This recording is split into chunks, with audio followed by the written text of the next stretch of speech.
These are the 12 reasons that you are still not shredded. Usually people hit weight loss plateaus because of one of these 12 reasons, so we're gonna diagnose it right now. Number 1 is trying to moderate bullshit food. I know you've heard the 80-20 rule, the 90-10 rule online. You need balance in a diet. That is great advice for obese people. Guys, most of you watching this channel have some sort of education on nutrition, training, and you're somewhat healthy. You're at a decent body fat percentage. The 80-20 rule ensures that your diet is sustainable. But we don't need a sustainable diet because it's not meant to be sustainable, because we're gonna hit the end of our cut and then we're gonna go back into a lean bulk. So we just need to get the job done in the time frame that we set. And most guys that are in a decent body fat percentage can get a cut done in 6 to 12 weeks, and then we go back into a surplus or we reverse out, etc. So when it comes to moderating food, it's only holding you back. Especially when it comes down to getting to those aesthetic body fat percentages, 10, 11%. Moderation just isn't in the picture, unfortunately. If you want to build a physique that truly stands out, you have to do things that most people aren't doing. You won't find an IFBB pro moderating food, and if we want to strive for excellence, let's just copy the guys that are the best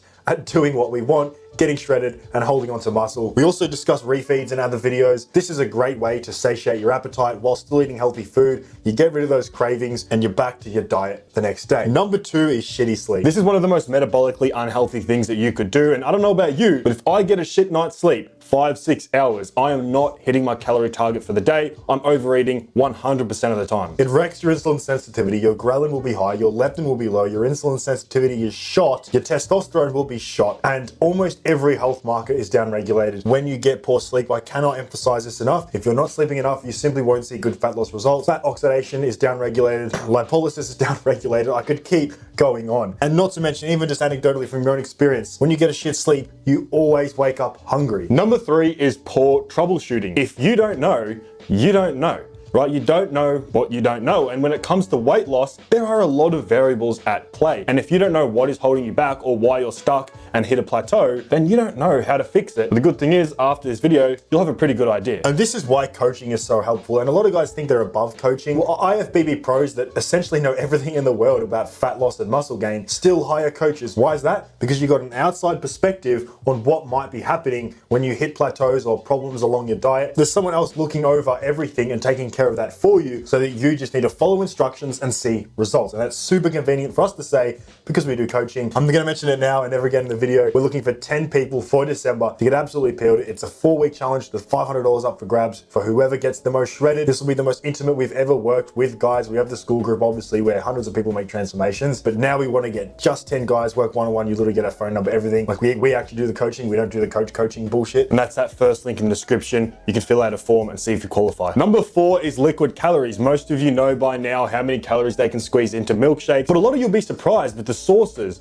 even oils, and even these boost juice that we have in Australia, how much sugar they can pack into these drinks. And it's advertised as a healthy alternative to whatever. And it's got all these colorful fruits and it's supposed to be like a healthy smoothie place. They can pack almost 100 grams of sugar in these drinks, and they do. Even like the detox greens drinks that you buy. Look on the back of the label, it's all it takes. It only takes, so the next time you put something in your shopping cart, to before you do that, flip the pack around and have a look at the calorie content, and you'll be shocked how many things are really off limit when it comes to fat loss. And it's why it always just ends up boiling down to eat your potatoes, oats, chicken, rice. And those things are gonna be far more satiating. When it comes to losing weight, especially when dropping down, like I said, to 10, 11%, it's a very difficult thing to do. So let's make it easier by eating high satiety foods. Liquid calories go straight through you. It doesn't even feel like you've had 1,000 calories. Number 5 is poor meal timing. And this can be around fasting. We could talk about carbohydrate timing, when you want to time your fats, your proteins, how fast should you space your meals, how much protein per meal. It all comes into play. Yes, it is a fairly small variable, but if we're trying to really dial things and tweak things, especially towards the end of a cut, this is a tool in our toolbox to utilize to make things easier, i.e.,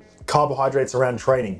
It's way better utilized at that time. We could fast in the morning because for me personally, the second I have my first meal, my hunger signals turn on. Fasting also has other benefits. Or maybe you're someone that's super hungry in the morning. Okay, you could eat in the morning and then fast for the rest of the day. A simple trick that even I tend to do is split your meals into smaller portion sizes. So I might cook one meal, I'll eat half of it and say, you know what, I can actually stop there and I can put it back in this container, put it in the fridge and eat it an hour later. It's the same amount of calories, except it's kind of tricking my brain into thinking I'm having 2 meals rather than 1. Yeah, I still don't know how the average person has 3 square meals a day. I'm on 1,800 calories and I'm dividing that into 6 meals. That's why it feels like I'm eating a lot, but I'm eating 1,800 calories. I'm right at the tail end of this cut. And yeah, I get a little bit hungry, but I'm eating every 2-3 hours and it's it's fairly okay. Number 6 is you started too fat. Obviously, it's too late at this point. It's already happened. But this is just a warning for next time. Don't start your cut so overweight. Why did you bulk so far? Guys, I'm not going to go into the rant in this video. I went absolutely ballistic in the last one about these perma-bulking copers. Guys, if you want to make a cut productive, we need to start it at 14-15% body fat, not 25, or we're dragging a cut out for 6 months. And it makes it extremely hard.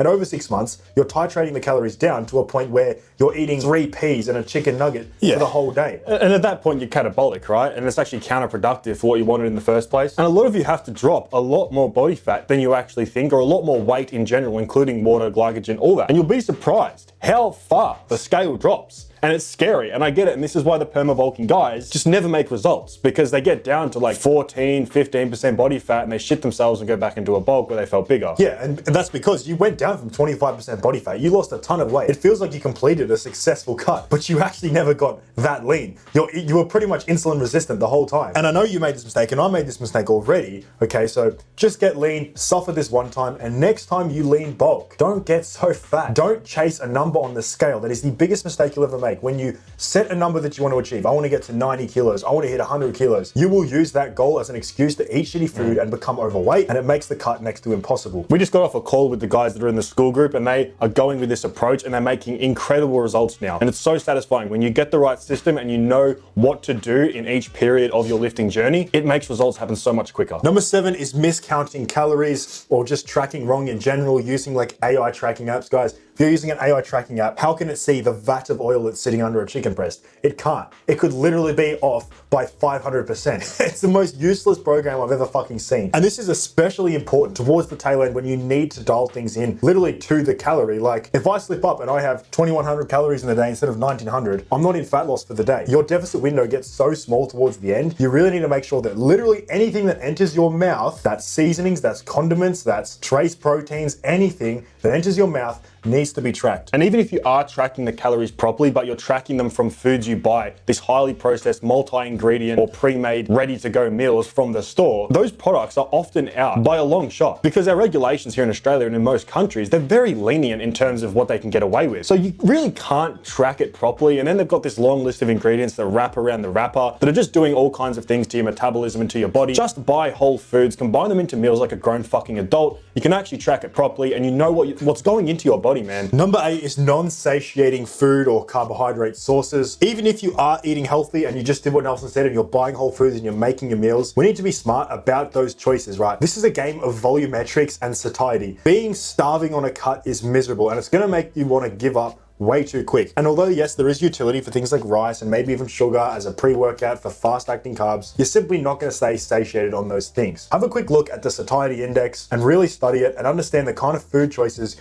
you want to make on a cut so that you stay full throughout the day. I.e. potatoes and oats over rice, i.e. chicken breast over full-fat beef. Now, even if you are making whole food choices, you can still make things harder for yourself. Number 9 is not having a strong enough motive. This pretty much can summarize all of this. If your motive is strong enough, you're gonna automatically have all this in place, and you're really gonna focus on your weight loss journey and make sure that it happens. If you've got a wedding coming up, if summer's around the corner, if it literally keeps your lights on like us, that's a pretty strong motive to stay shredded, man. That's a pretty valid explanation for why everyone online is so dialed in. You know, you watch them and they're like, these guys are extremely unemployed. How do they have the time to make all these meals specifically, and they're tracking everything and they're hitting the gym and there's no mistakes made? They're financially incentivized to do so. They literally make money the better they look. So that is the biggest reason of all to look good. And now how can you extrapolate that into your own life? Well, find a good enough reason to get lean. You know, guys get complacent, you know, this thing like relationship weight, and it's so funny to watch older guys instantly lock in the second they get divorced and they're forced to enter the dating market again because they couldn't pick their shit up and get their life together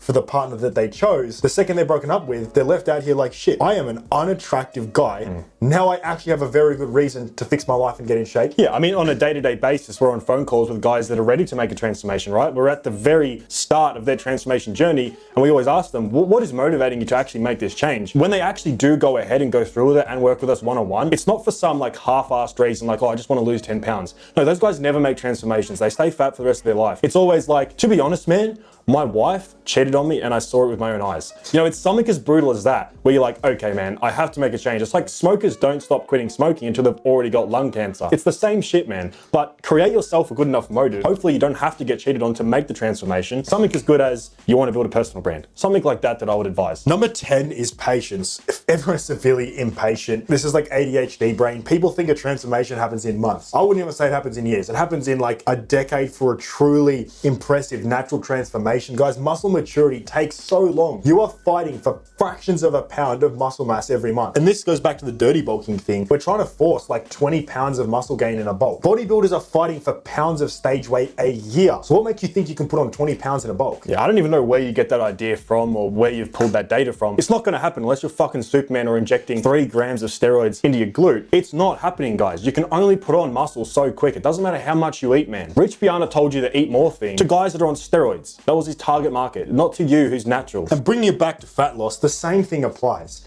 If you started at an unreasonably high body fat percentage, yeah, it's gonna take months and it's gonna suck the whole time, which is why I told you to not start so fat. So it didn't take so fucking long, but it might take a long time. And even when you thought you've lost a lot of weight and you're lean, you'd be surprised. You push that another month or even fuck it, 2 months. I thought my cut would be done almost 2 months ago. You have so much more fat to lose than you think in places that you didn't even know you held fat. And we would advise you to do that as well. We've made multiple videos now on the benefits of being as fat-free as possible, putting yourself in a better hormonal environment, giving yourself a better metabolism, making yourself more insulin sensitive so that you're ready to go for that lean bulk and you can just push it straight away. And I think this is the reason behind the pushback that we get about getting lean. It's because guys have spent a year in the gym and they say, well, I'm gonna look small when I get lean. Well, you've just gotta deal with it. That's just how it is. You're a beginner, right? Be patient. Be okay with not looking like Nick Walker on your first year of training. Get lean and then be patient with your growing phase. Number 11 is not having the right cutting strategy. This is all strategy, and these are all just variables that you put into a strategy. You can either cut too fast or you can cut too slow, and if you don't get this right, it's gonna make it very difficult for yourself and you're probably not gonna achieve the goals that you want. You need to have a proper strategy, a plan. You need a fucking plan. You can't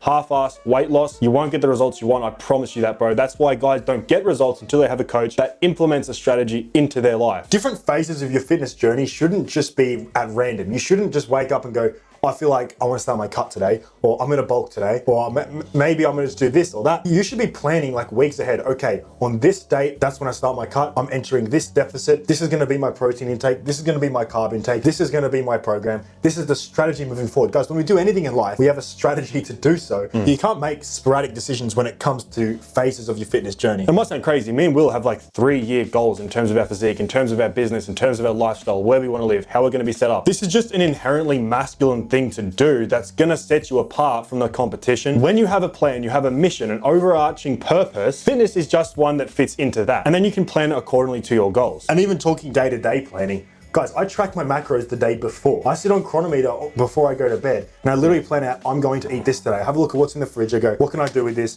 I'll have chicken breast, I'll have rice, etc., etc., etc. That way you wake up and you know exactly what you need to do in terms of your diet. That's just a little bit of game even for productivity. You should already know what you have to do for the day. That's actually gonna get you out of bed. The reason you're not getting out of bed and you're scrolling reels in the morning is because you have no fucking plan. And you might have just like said, fuck that, you know what, you're looking at us like, bro, that is way too autistic. Bro, that is fine, man. Stay average. We don't care. Stay average if that's what you want to do. Number 12 is trying to out cardio a bad diet. This will never work. There's only a limit to how much cardio you can do. It is far easier to eat less calories than to burn more. I don't think there's a single person that will tell you otherwise. The first variables I ever change will always be the calorie intake. Yes, you should have a baseline level of cardio you should always be doing, even on a bulk, at least 30 minutes a day of low intensity steady state. But I challenge you to go out there, buy a Big Mac and eat it. Now, burn off that amount of calories. Now, the next day, don't buy the Big Mac and relax. And tell me what was easier. So those were the 12 main variables at play when it comes to plateaus in your weight loss. Yes, there are more things that could be getting in the way of weight loss, but these are the 12 most common things that I've seen after transforming hundreds of physiques. These are always the roadblocks, and it's great because we can go, bang, that's your problem. Let's get past it. Let's move forward and make that transformation happen. Like we said, if you do want to make that transformation in December and you want to go into the next year looking absolutely diced, we are getting 10 guys with literally open spots about 4 days ago, I think, and we've got over 50 plus applications. I think we're almost at 100 applications now. It's fucking ridiculous. So yeah, I'm not even sure if the applications will be up by the time this video goes out in a few days, because we are going through our first revisions tomorrow, and we might just find out 10 guys then. But don't worry, if you don't get a spot for December, we'll probably reopen one for January and February at this rate, because there's just so many guys, and I don't want guys to miss out because they seem very keen for it. So yeah, so if you do join the waitlist, that's just to let you know that you are applicable for challenges in the future as well. But December's gonna be a great one. If you wanna make the transformation and you qualify, join the waitlist, we'll review it and see if you're a good fit. Hope you enjoyed the video. Subscribe to the channel if you learned a thing or two, and I'll catch you in the next one. Peace.